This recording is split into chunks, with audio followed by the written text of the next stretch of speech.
नमस्कार दोस्तों, स्वागत है आप सबका जैन इन्वेस्टर्स यूट्यूब चैनल में। दोस्तों, आज हम एक ऐसी कंपनी का स्टॉक देखने वाले हैं जिसके स्टॉक ने बीते एक साल में 50% का रिटर्न दिया है और उसके साथ ही एक स्ट्रांग परफॉर्मर के रूप में सामने आया है। एक साल पहले इस कंपनी का शेयर जहां पर 2,921 रुपए पर ट्रेड कर रहा था, वो अब बढ़कर 4,411 रुपए का हो चुका है। कोरोना के बाद की अगर बात कर ले दोस्तों, तो इस कंपनी का परफॉर्मेंस देखने लायक है। पिछले 2 साल में इस कंपनी के शेयर की प्राइस में 325% से ज्यादा की बढ़ोतरी देखने को मिली है। मतलब इस कंपनी ने और इस शेयर ने अपने इन्वेस्टर्स जो है उनके इन्वेस्टमेंट को 4 गुना से भी ज्यादा का रिटर्न दे चुके हैं ऑलरेडी।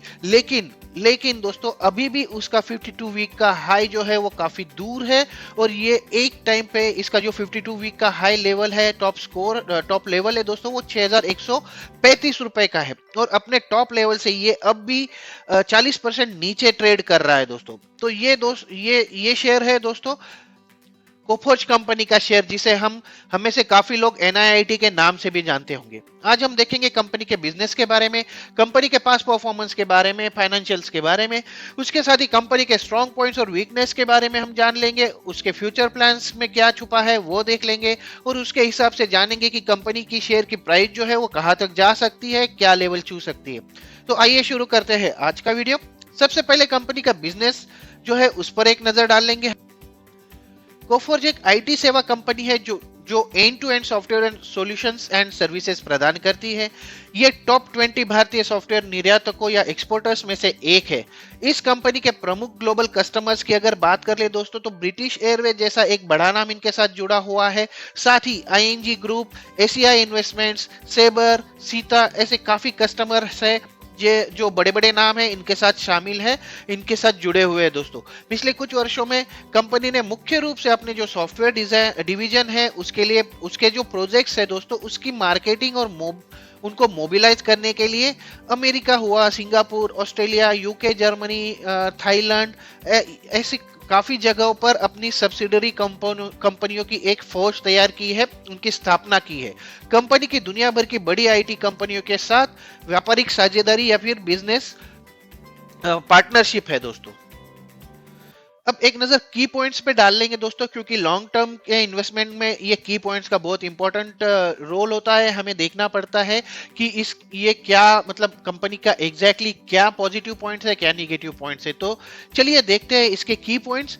जैसा कि मैंने बताया कि इसको पहले एनआईआईटी टेक्नोलॉजीज के नाम से जाना जाता था, तो इसका अधिग्रहण कंपनी ने 2019 में किया था। लेकिन एनआईटी टेक्नोलॉजीज की शुरुआत जो हुई थी दोस्तों, वो अप्रैल 2003 में हुई थी और मई 2019 में एनआईटी के जो संस्थापक थे या फिर उनके जो प्रमोटर्स थे, उनके परिवार के सदस्यों ने अपनी जो कुल हिस्सेदारी थी वो कोफोर्ज में वो 30.2% की हिस्सेदारी हल्स बेबी को बेच दी। अगस्त 2019 में हल्स ने और एक काम किया, उन्होंने ओपन ऑफर के जरिए जनता से या फिर नॉर्मल आम पब्लिक से लगभग 40% शेयर खरीद लिए और अपने हिस्सेदारी में शामिल कर लिए और इस तरह से कोफोर्ज में उनकी टोटल हिस्सेदारी जो हो गई वो 70.05% हो गई दोस्तों। तब से एनआईटी टेक का नाम बदलकर कोफोर्ज हो गया। इस कंपनी के प्रोडक्ट एंड सर्विसेज की बात कर ले तो कंपनी मेनली आर्टिफिशियल इंटेलिजेंस पर आधारित digital business assistant, deep learning, उसके साथ machine learning, multi currency, multi language, multi channel experience, image recognition, RPA, NLP और वर्कफ्लो ऑटोमेशन ऐसी सर्विसेज कंपनी प्रदान करती है। और मैं आपको यहाँ पर बताना चाहता हूँ दोस्तों कि मैं खुद ये जो सर्विस है ये फ्यूचर की है। जैसे कि आर्टिफिशियल इंटेलिजेंस हो गया, मशीन लर्निंग हो गया या फिर इसमें इमेज रिकॉग्निशन जैसी जो पॉइंट्स है, ये बहुत महत्वपूर्ण है क्योंकि इसमें ये आगे का फ्यूचर की टेक्नोलॉजीज है, ऐसा माना जाता है। अब कंपनी की फंड रेजिंग की बात कर ले तो निजी प्लेसमेंट के आधार पर 10 लाख रुपए अंकित मूल्य के लगभग 3,400 अनसिक्योर्ड, लिस्टेड, रेटेड और रिडीमेबल नॉन कन्वर्टेबल बॉन्ड्स का इन्होंने आवंटन किया था, जिसकी एकत्रित कीमत जो थी वो 340 करोड़ रुपए तक की थी दोस्तों। एक नजर रिवेन्यू स्प्लिट पर भी डाल लेते हैं दोस्तों, और दो प्रकार के रिवेन्यू स्प्लिट हम देखेंगे, एक तो जियोग्राफी वाइज देखेंगे और दूसरा इनके बिजनेस सेगमेंट वाइज देखेंगे। तो पहले जियोग्राफी के हिसाब से अगर इनका रिवेन्यू स्प्लिट देख ले तो पिछले वित्त वर्ष के हिसाब से यूएस से इनका 49% जो है वो रिवेन्यू जनरेट होता है, यूरोप, मध्य पूर्व एशिया और अफ्रीका से 37% इनका रिवेन्यू जनरेट होता है दोस्तों, एशिया प्रशांत महासागर के द्वीपों से 9% का और इंडिया से 5% का रिवेन्यू जनरेट करती है ये कंपनी। इसके साथ ही अगर बिजनेस सेगमेंट्स के हिसाब से इनका रिवेन्यू देख ले तो पिछले 9 महीनों की अगर बात कर ले तो बीएफएसआई सेगमेंट से इनको 50% का रिवेन्यू मिला है, travel, transport and logistics sector से इनका 20% का रिवेन्यू आ रहा है दोस्तों, और मैन्युफैक्चरिंग, मीडिया एंड अदर जितने भी सेगमेंट्स है उस वहां से इनका 30% का रिवेन्यू जनरेट हो रहा है। अब जल्दी से नजर डाल लेते हैं कंपनी के फाइनेंशियल स्ट्रेंथ्स पर। लेकिन आगे बढ़ने से पहले दोस्तों, अगर आपको मेरे वीडियोस पसंद आ रहे थे इन्हें लाइक जरूर कीजिए, साथ ही अगर आपने अभी तक मेरा चैनल सब्सक्राइब नहीं किया है तो सब्सक्राइब कर लीजिए, बेल आइकन पर प्रेस कर दीजिए और ऑल का ऑप्शन सिलेक्ट कर लीजिए, क्योंकि ऐसी बहुत सी नई नई बातें मैं आपके साथ शेयर करने वाला हूं जो आपको मदद करेगी, आपकी हेल्प करेगी आपकी आगे की इन्वेस्टमेंट स्ट्रेटजी बनाने के लिए। तो चलिए मुड़ते हैं वीडियो की ओर और जानते हैं कंपनी के फाइनेंशियल स्ट्रेंथ के बारे में। तो चलिए जल्दी से देख लेते हैं दोस्तों कोफोर्ज लिमिटेड के बारे में। इसकी जो 17 मार्च की क्लोजिंग प्राइस है वो 4,411 रुपीज है। हाई लेवल जो है 6,135 रुपए और इसका लो लेवल जो है 52 वीक का 2,706 रुपए है। कंपनी का टोटल मार्केट कैपिटलाइजेशन अगर देखें दोस्तों तो 26,865 करोड़ रुपए इसका मार्केट कैप है।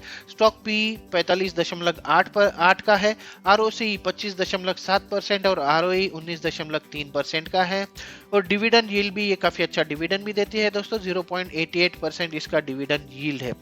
अब कंपनी के पिछले एक साल के परफॉर्मेंस पे जल्दी से नजर डाल लेंगे दोस्तों।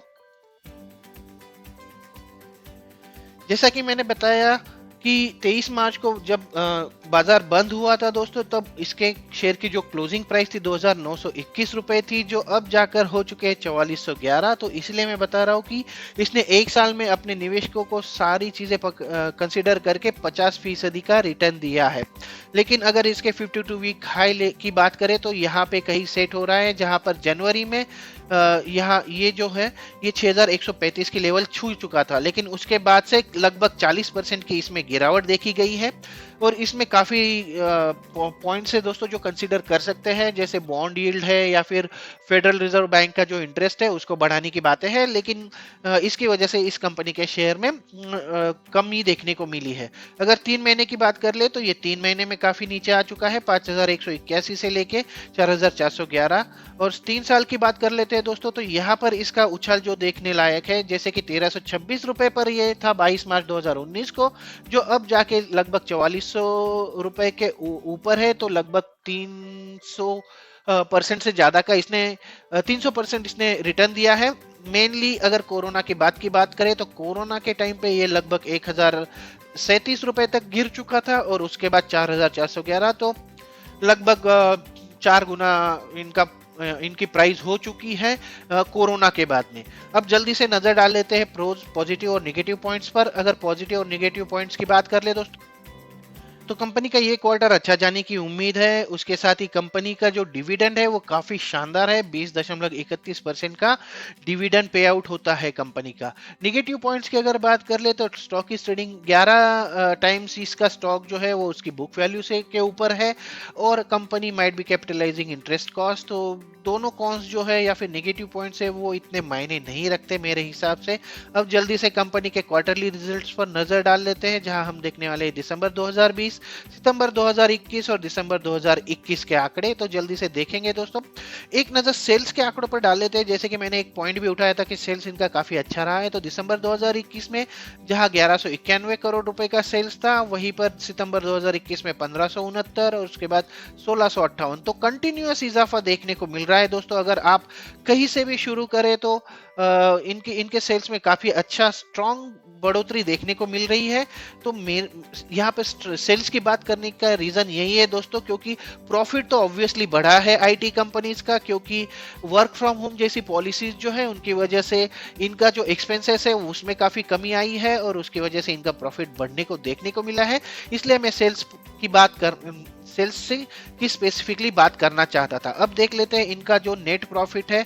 दिसंबर 2021 में ये जो 2020 में था 122 करोड़ रुपए, उसके बाद सितंबर 2021 में हो गया 147 करोड़ रुपए और दिसंबर 2021 में हो गया 184 करोड़ रुपए। अब profit yearly profit and loss की बात कर लेते हैं। यहाँ पर भी इनके नेट प्रॉफिट की बात कर ले दोस्तों, तो लगातार इसमें उछाल देखने को मिल रहा है। अगर आप यहाँ से देखें मार्च 2017 से, तो इसमें काफी बढ़ोतरी देखने को मिल रही है। 250 करोड़ इनका मार्च 2017 में प्रॉफिट था।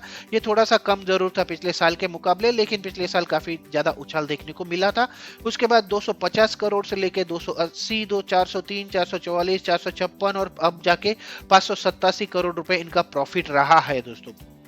तो जबरदस्त आंकड़े हैं। उसके साथ ही अगर परसेंटेज की बात कर ले दोस्तों, तो पिछले एक साल में कंपनी का जो सेल्स ग्रोथ है वो 32% का है, बाकी एवरेज है 14, 12, 16% का। अगर प्रॉफिट ग्रोथ की बात कर ले तो पिछले एक साल में 29% का प्रॉफिट ग्रोथ दिखाया है कंपनी ने, और बाकी जो earlier it was like averagely इनका बढ़ रहा था। स्टॉक प्राइस सीएजीआर की बात कर लेते हैं दोस्तों, ये सबसे महत्वपूर्ण है हमारे लिए, क्योंकि कंपनी की प्राइस कैसे बढ़ती है स्टॉक की वो देखना लाजमी हो जाता है। 10 साल के लिए अगर एवरेज देखें तो 34% का स्टॉक प्राइस सीएजीआर है। उसके बाद 5 साल के लिए 60% का है दोस्तों, और 3 साल और 1 साल में की बात कर ले तो लगभग 50% का इसका स्टॉक प्राइस सीएजीआर जो है वो बढ़ रहा है एवरेजली। रिटर्न ऑन इक्विटी की बात कर लेते हैं तो 19%, 20%, 19%, 18%, 10, 5, 3 और 1 साल के लिए, तो ये एवरेज है। ये काफी अच्छा परफॉर्मेंस माना जा सकता है दोस्तों। अब देख लेते हैं कि शेयर होल्डिंग पैटर्न कैसे रहा है। जैसे हमने देखा था कि शेयर होल्डिंग पैटर्न कैसा था, ये देखिए यहाँ पर जून 2019 तक जो प्रमोटर्स थे उनका सिर्फ 33.91% था, और उसके बाद जब बीवी हस्ट आई थी, उन्होंने उस कंपनी ने इन ओपन ऑफर के जरिए इनकी जो प्राइस है, इनकी जो शेयर्स है उनको एकत्रित करना शुरू किया, और सितंबर 2019 में उन्होंने 40% के एडिशनल शेयर्स एक्वायर किए। तो वहां से इनका जो स्टेक है वो 70% के करीब रहता दिख रहा है। पिछले कुछ तिमाही में जरूर इनका स्टेक कम हुआ है, लेकिन एक चीज यहाँ पर देखनी जरूरी है दोस्तों कि एफआईआई का जो है स्टेक वो कंटिन्यूस बढ़ता जा रहा है। एफआईआई का इसमें जो भरोसा है वो बढ़ता जा रहा है, साथ में डोमेस्टिक इन्वेस्टर्स का भी भरोसा इसमें कंटिन्यूस बढ़ता जा रहा है दोस्तों।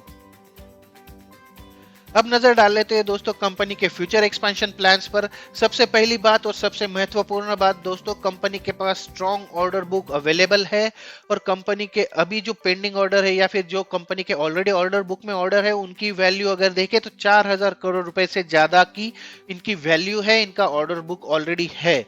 अब ऑनगोइंग प्रोजेक्ट की बात कर ले तो कंपनी ने हाल के दिनों में रिवेन्यू बढ़ाने के लिए जो जियोग्राफिकल और कस्टमर उपस्थिति बढ़ाने के लिए कुछ एक्वायरिंग किए हैं, कुछ अधिग्रहण किए हैं। कंपनी ने हाल ही में अपने digital engineering platform digital foundry का बीटा संस्करण लॉन्च किया है, बीटा वर्जन लॉन्च किया है, जो इमीडिएट से मतलब त्वरित गति से डिजिटल समाधान तैयार करने के में सक्षम बनाता है, वो इनेबल करता है। फर्म ने एक next gen quality engineering platform कोटैप, जिसको कॉग्निटिव टेस्ट ऑटोमेशन प्लेटफॉर्म कहा जाता है, ये भी विकसित किया है, डेवलप किया है, जो टेस्ट एनालिटिक्स प्रदान करता है और टेस्टिंग के मामलों में ऑटो हीलिंग की परमिशन देता है, अनुमति देता है। फर्म ने डक क्रिक डेटा इनसाइट और डक क्रिक कस्टमर 360 प्लेटफॉर्म को शामिल करने के लिए अपने फूड स्टेप्स का विस्तार किया है, और इसको बीमा वर्टिकल के उद्देश्य से अपनी जो फुल स्यूट डक क्रिक की क्षमता है उसका भी विस्तार किया है। मैं फिर से आपको बताना चाहता हूं दोस्तों, डक क्रिक हुआ या फिर टेस्ट एनालिटिक्स हुआ या फिर next gen quality engineering platform जो हुआ, ये काफी एडवांस टेक्नोलॉजीज है और ये काफी अच्छा ऑप्शन देती है कंपनी के फ्यूचर प्लान्स के बारे में। और साथ ही कोफोर्ज ने जो वित्त वर्ष 2020 के बारे में बात कर ले तो विशवर्क्स करके एक कंपनी थी, वाइशवर्क्स एक कंसल्टिंग फर्म थी, एक म्यूलसॉफ्ट और बिग डेटा जो टेक्नोलॉजीज में विशेषज्ञ थी, उनमें निवेश किया है, उनको एक्वायर किया है और उसके माध्यम से डिजिटल इंटीग्रेशन और प्रोसेस ऑटोमेशन स्पेस में अपने ऑफरिंग कॉम्बिनेशन को बढ़ाया है, जिससे कंपनी ने पूरी तरह से डाइल्यूटेड आधार पर लगभग 58% की हिस्सेदारी उन्होंने हासिल कर ली है दोस्तों। अगर कंपनी के फ्यूचर प्रोजेक्ट्स की बात कर ले तो 12 अप्रैल 2021 को कोफोर्ज ने एसएल के ग्लोबल सॉल्यूशन प्राइवेट लिमिटेड जो है उसको 918 करोड़ रुपए में खरीदा है, उसकी 60% हिस्सेदारी हासिल कर ली है, उसका समझौता ऑलरेडी हो चुका है। एसएल के ग्लोबल के पास नॉर्थ अमेरिका में बैंकिंग और बीमा क्षेत्रों में गहरी डोमेन एक्सपर्टीज अवेलेबल है दोस्तों, इसकी वजह से इस पर इतना खर्चा किया गया है। कोफोर्ज का जो प्रेजेंस था वो नॉर्थ अमेरिका में प्रॉपरली इन डोमेन्स में नहीं था, इसीलिए कंपनी ने इन एसएल के ग्लोबल को एक्वायर किया। ये मजबूत विकास क्षमता और मार्केट क्लाइंट्स के साथ कई लॉन्ग टर्म और स्केलेबल संबंधों का फायदा उठाने के हिसाब से कंपनी ने ये अधिग्रहण किया है। फ्यूचर प्लान्स देखे दोस्तों तो काफी एग्रेसिव प्लान्स लग रहे हैं और कंपनी एक्वायरिंग में डर नहीं रही है, और जहां पर उनकी एक्सपर्टीज नहीं है स्पेशली वहां पर कंपनी एक्वायरिंग ज्यादा कर रही है। तो अब इसके हिसाब से इनकी टारगेट प्राइस के बारे में जान लेते हैं। कंपनी के पास परफॉर्मेंस को देखकर और कंपनी की फ्यूचर प्लान्स के बारे में जानकर दोस्तों एक बात तो समझ में आ रही है कि कंपनी एक एग्रेसिव प्लान लेकर आगे बढ़ रही है। इसके तहत कंपनी लगातार ऐसी कंपनियों को एक्वायर कर रही है जो या तो जिस ऐसे सेगमेंट में है जहां इस कंपनी का प्रेजेंस नहीं है, या फिर ऐसे मार्केट में है जहां कोफोर्ज कंपनी को बिजनेस बढ़ाना है। तो कंपनी के दिसंबर 2021 के अगर आंकड़े देखें दोस्तों तो इसमें ये कंपनी की एग्रेसिव जो पॉलिसी है उसके डिटेल्स या फिर उसके नतीजे सामने आ रहे हैं, जहां पर कंपनी का जो प्रॉफिट है या फिर सेल्स है वो लगभग 50% ऑलरेडी बढ़ चुका है। इसके अलावा कोविड रिस्ट्रिक्शंस के बाद सारी भारतीय आईटी कंपनीज का मुनाफा बढ़ता ही गया है दोस्तों। वर्क फ्रॉम होम जैसी पॉलिसीज कंपनियों ने लाई है, जिसकी वजह से कंपनी का जो एक्सपेंसेस है उसमें बहुत ज्यादा कमी देखने को मिली है और ऑटोमेटिकली इनका प्रॉफिट बढ़ रहा है दोस्तों। हालांकि अमेरिकन बॉन्ड यील्ड की अनिश्चितताओं और अमेरिकन फेडरल रिजर्व का इंटरेस्ट रेट बढ़ाने का जो फैसला है उसकी जो न्यूज है उसकी वजह से इस शेयर पर काफी बुरा असर पड़ा, निगेटिव इंपैक्ट देखने को मिला था दोस्तों, और ये अपनी 52 वीक हाई लेवल से जो कि 6135 की थी उससे 40% तक नीचे आ चुका है। लेकिन हो सकता है दोस्तों कि अब ये कंपनी, क्योंकि ऑलरेडी ये जो फैक्टर्स है जो इसको अफेक्ट कर रहे थे ये दोनों फैक्टर्स सॉल्व हो चुके हैं, मैं कहूंगा कि उसमें एक साइलेंस आ चुका है। तो अब लग रहा है कि इस शेयर में फिर से पहले जैसी तेजी रहने की उम्मीद देखने को मिल रही है, ये अपनी रफ्तार फिर से पकड़ने की उम्मीद जताई जा रही दोस्तों।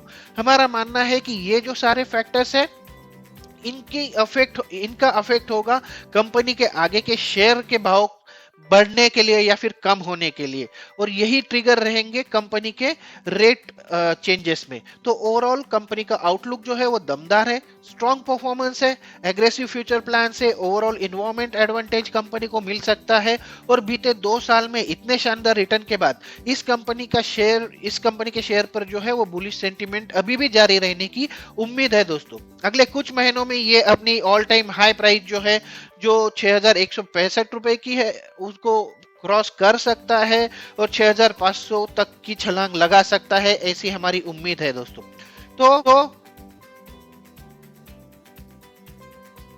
तो आज हमने देखा दोस्तों कि आज हमने देखा कंपनी के बिजनेस के बारे में, कंपनी के पास्ट परफॉर्मेंस के बारे में, कंपनी के फाइनेंशियल्स के बारे में, कंपनी के स्ट्रॉन्ग पॉइंट्स वीकनेस के बारे में, और फ्यूचर प्लान्स भी हमने डिस्कस किया।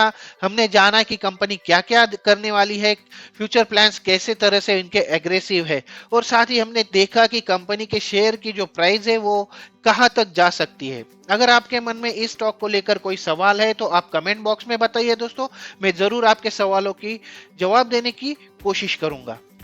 आशा करता हूं कि ये वीडियो आपके काम आएगा और आपकी हेल्प करेगा आगे की स्ट्रेटेजी डिसाइड करने के लिए।